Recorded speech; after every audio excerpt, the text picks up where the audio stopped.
I'm about to step into the literal phase, or whatever the fuck it's called.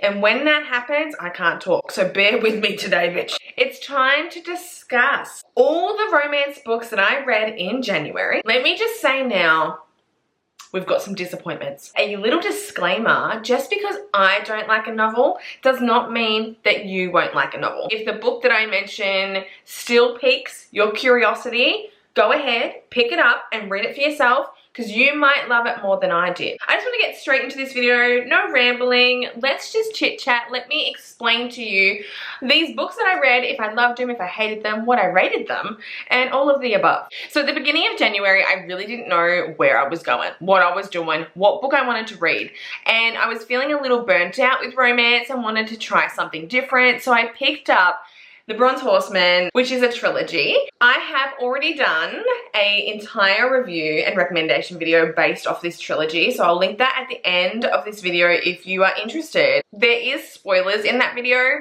so I kind of only suggest it to those who have read the book, but I go into depth about the plot and then put up a spoiler warning before I start spoiling the plot. I'm a historical fiction bitch. I love a bit of World War II fiction, okay? I like to be in pain. I like to fucking cry. I like to be mortified, absolutely mortified at what humanity can do to one another.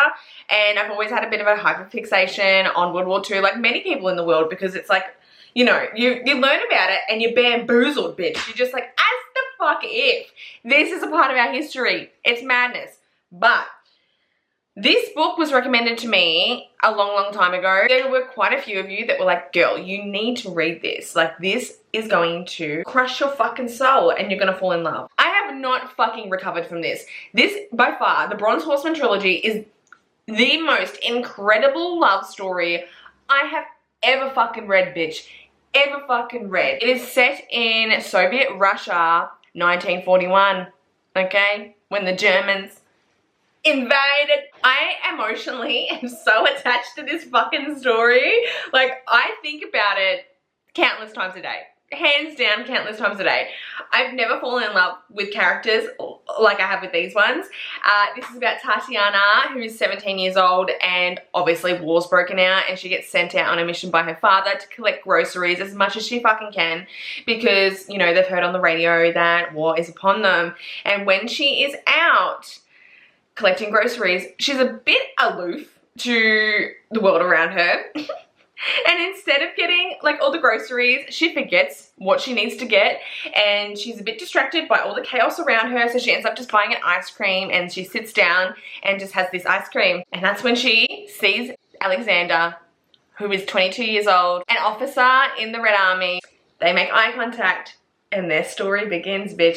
He literally gets on the bus and follows her. But anyway, swoon-worthy fucking McGee. Okay, so bitch, I've never loved a man, a fictional man, so much in my fucking life. This motherfucker stole my heart. Like, I genuinely, like, dead set seriously, fell in love with him. To the point when their relationship started going belly up in the trilogy, I cried. And I felt heartbroken. I was like, this cannot be fucking happening, bitch. Big ass trigger warning that this is a love story and not a romance, so it is not generic. Romance has rules and regulations and guidelines, okay? This is a love story, bitch. This is not following no regulations or guidelines. And you're following this couple, well, they're not even a couple yet, because it's a bit on the slow burn, baby, and the best type of slow burn ever. You're following them, their lives, what they're going through during fucking war, bitch. Okay, so there's lots of triggers, but I suggest you go into this blind, because it's an eye-opening story for one, and it's just so gripping, dude. Like, I ate this the fuck up. Each book is like 900 pages and I read them all in like 4 days. I literally neglected my entire home life. I was like, do I have a kid? Not right now. I'm reading. Husband? We're not even married yet, but husband? You have to hold down the fort. I rated them all 4 to 5 stars. The trilogy as a whole, 10 fucking stars, bitch. Best thing I've ever read. Alexander, oh my god. Oh my god. Even in 1941, bitch, swoon worthy. I would have taken my pants off right there and then. Then we have Sin and Redemption by Cora Riley. This is a standalone mafia novel, one that we had been waiting for, and I also did a review video on this, so if you're interested in my in-depth thoughts on Cora Riley's newest book, I will link that at the end of the video as well. Rated this 3 stars, did not enjoy it, and have discovered that Cora Riley's just not my author anymore. I will forever hype up the Kimura Chronicles and the Born in Blood series because I love them, forever will. But yeah, I've just fallen out of love with her writing style and where she's taken the second generation characters and the second generation series as well. So yeah, very disappointed on this, whatever the fuck this was. When I was reading it, kind of felt like it was trying to be Still Beating by Jennifer Hartman, but just like a mafia version, and it just didn't hit the way that I think she wanted it to hit. And because of that, I ended up reading Still Beating again. So this is the second time I've read this novel. I read it years ago when I was pregnant. So reading this after Sin and Redemption, 5 fucking stars. Loved it so much more than what I did the first time. So if you've never read Still Beating, it's a sister's fiance trope. They get kidnapped and placed in a dank room and they're forced to do things to each other. It is a story that is heavily about trauma bonding, and it kind of, you know, delves into what can happen between two people when they experience such things together. Phenomenal. So dark. Definitely forbidden. Loved every minute of it. I'm so glad I did read it the second time round, because I could really appreciate, especially after Sin and Redemption, because I could really appreciate what Jennifer did here. And the way she handled this. Magnificent, bitch. So good. I know it's quite a popular book and lots of people have already read it, but if you haven't read it, you should totally read it because it is just divine, baby. I loved every minute of it. I did. Dean was scrumptious. The first time I didn't love him, and I don't know why I didn't love him the first time.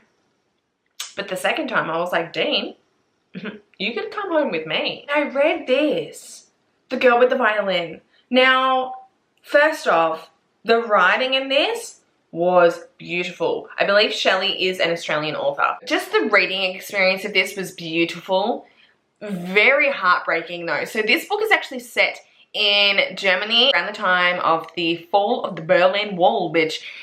And we have this character who is a Australian-born Jewish woman. She is young and she gets this like scholarship to study music in Germany. She plays the violin, obviously, girl with the violin, and she ends up crushing hardcore, like hardcore on her German professor who is like 20 years older than her. And the tension, bitch. The tension between, I was like, oh my God. It was intense. Like this is not like a spicy read at all. It's filled with like heartbreak and there's a lot to it. But the tension, how Shelley wrote the tension between these two characters was insanely good. Like I was holding my damn breath, bitch. She ends up going to his house one day to have a violin lesson.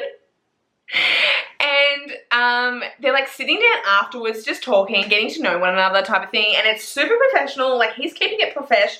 And then she unveils that her grandmother was in the Holocaust and her grandfather actually fled with her mother to Australia. And then she finds out, because the professor tells her that his grandfather was an SS soldier, and then they end up pairing up and finding out that her grandmother was imprisoned at the same camp that his grandfather ran. Bitch, when I tell you, oh my God, oh my God. This is a beautiful book, but it's very sad because this German professor of hers that she's crushing on, like has a mad fuck, she's in love with this motherfucker, ends up taking her to discover her family's history. Obviously he's carrying like a lot of shame. He feels guilty for his ancestors and what they've done, what is, well, not even ancestors, just his grandfather, what he did. So he feels like, you know, I need to take you under my wing and teach you all these things and kind of make it up to you. Guys, this was so beautiful, but again, heartbreaking. We really deep dive into this woman's family history and it deals with shame and guilt and just, yeah, it's a heavy read, but it was beautifully written and I really enjoyed it. And yeah, the chemistry between the professor and his student was insanely good, bitch. It was so good. I was like, oh, no, you're looking, oh, stop it, like the entire time they had any interaction. I read The Winter Garden by Kristen Hanna. Now, I've read The Nightingale. Nightingale takes place in France. This takes place in Russia. So there was a lot of similarities with this story to The Bronze Horseman in a sense, but also they were set up so fucking differently. So this isn't technically a romance, but like The Nightingale, there is romance featured. It's about these two daughters who are American and their father passes away. So they kind of have to step up and take care of their mother. Now their mother is Russian and they have, both of them have a very complicated relationship with their mother. She's very cold, never showed them any type of affection. The only person she ever showed affection to was their father. And he was the only one that could kind of calm her and just deal with her shit, really. So when he passes away, she's older. So she's in like her 80s and she's having like flashbacks. And her daughters don't know anything about her. Like they don't know anything about how she ended up in America, what happened to her. They know nothing because she's been very tight-lipped about that part of her life for a long time. But after her husband dies, she's like, well, time to tell you guys about me. It was so fucking sad, bitch. It was so fucking sad. And just like the disconnect that she had with her daughters, I understand why she had the disconnect with them. If you've read the story, you know. But at the same time, you know, they were both sitting around a table at one stage, like the daughters, and they're like, we're fucking half Russian. And it's like so much of their family history they had no idea about, and there was no connection to their heritage at all whatsoever. And it was a beautiful read. Not my favorite, like it wasn't like a, you know, top favorite read of the month, but it definitely filled my cup up when it came to historical fiction. So I definitely recommend this. This was a 4-star, and the girl, no, sorry, this I rated 3 stars, and the girl with the violin I rated 4. Based off the fucking chemistry in that book, it was so good. Then I was like, okay, let's go like full dark romance mode. I don't know, I flip-flopped heaps this month. Then I read Tempting Little Thief by Megan Brandy. This was interesting. I wasn't a huge fan. I found the plot to be quite disjointed and I was a bit confused the entire time, which usually I love, but I feel like maybe I might be growing out of that, or I only like it when it's really executed well. And I'm not saying that she didn't execute it well. I was just really confused the entire time. This is kind of like an underground mafia type of plot, and it opens up with this dude who's like just hurt someone. He's like cut his throat or something because he's seen something that he shouldn't have seen, and they're at like a gas station or something, and this girl rocks up. She ends up going into the gas station, buys some stuff, comes out, they have some tension, and then like the next chapter you learn who she is and this like mafia underground criminal type of syndicate, what it is. Yeah, so it was a 3-star read. Wasn't obsessed. And the only reason why I read this was because I want to read the next book in the series that I've heard is really fucking good. So I thought, oh, let me just quickly read this and then I'll read the second one. This next book is hands down one of my favorite books I read from January, and this is what started a little hyperfixation I have on military romances, but not just any military romances, dark military romances. Didn't know it was a trope, and I'm going to deep dive on this and bring you guys as many dark military romance recommendations I can. But this book here was fucking fire. It was so good, dude, so good. It gave me COD vibes, like Special Ops, Black Hawk Down, bitch type of vibes. It was dark and gritty, and these characters are not the type of characters I've read before either, so it gave me something new and different. These guys, they're not just like baseline military people, they're like special ops, like crazy motherfuckers, okay? This is like a super elite, underground, hush-hush, no one knows type of military group of people, and they have to do something really terrible to be put in here. They're like trained fucking killers, bitch, okay? Trained killers. She's a part of it. And on the plane, she meets these 2 guys. She ends up sleeping with them. Not them, one of them, has a one-night stand with them, and then afterwards finds out that he is in the same group. He's in the military with her. And then it's like an enemies to lovers situation, and they have to go through this training together. Guys, just fucking read it, honestly. The plot was really thought out and well done. I feel like the ending was a little bit rushed. And I didn't quite like the ending of the book, but it wasn't bad. I just would have preferred something a little bit different. But the sex was super dark. We're talking dark, bitch. So check up your fucking trigger warnings with this one. And the MMC was an absolute sociopath. Okay? But like real time. Like real deal. Not just like, I'm gonna take ya and kill ya. He did some questionable fucking things. Priest and His Anarchist was released this week. One of my anticipated reads of this fucking year. I was so psyched for this. You guys know, okay? You guys know I love Amo Jones. She's one of my favorite fucking authors. I love her so much. Her fuckery, her madness, everything. This is book 2 in the Carpe Noctem series. Now, I really loved War and His Queen. I had high hopes for this one. And I'm so sorry. It actually pains me to say this, but I did not like this book whatsoever, and it hurts me so much to say that, because again, I love Amo. I've never ever rated a book by her that I've read poorly. Sure, there's some books that I love more than others. I'm an EKC girl through and through. Like, I reread that last year. It's one of my most read series on my shelf. Love that series so fucking much, and it's so nostalgic to me. And I was really hoping that Priest and His Anarchist would bring it, okay? Would bring it. Because we see snippets of Luna and especially Priest in the first book of the Carpe Noctem series. Now, War and His Queen, as much as I love, there are qualms with that book, and I have noticed a lot of people had qualms with that book. I still enjoyed it for what it is, what it was. And I was expecting the same thing with this. I don't know, guys. It was just so disjointed, cluttered, and I just felt like this was meant to be 2 books. 2 big fat books. And I had seen online that Amo had said that at one stage she felt like this had to be 2 books. But I think maybe because she's committed to this being like a standalone series, she didn't give herself room to do that. And I felt it with this novel. I just felt like every single chapter didn't flow at all. Now hear me out.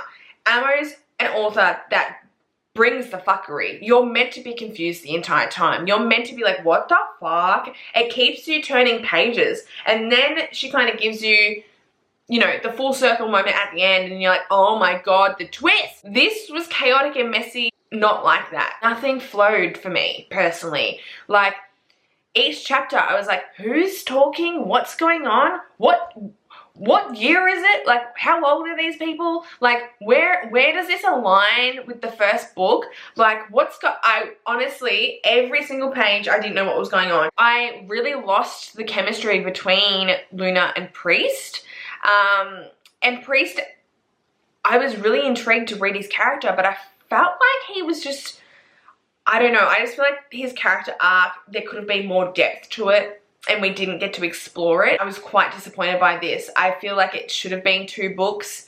I feel like we should have explored Luna and Priest's enemies to lovers a little bit more, because we get told that they hate each other and they've hated each other since they were kids, but we don't see that. And Luna was into him a little bit too quick. There was not enough angst between them for me. I don't kind of understand what the plot line of this was. There are reviews out there that say that this is amazing and they loved it. So if you haven't read this and you're looking forward to it, you may love it. I just did not.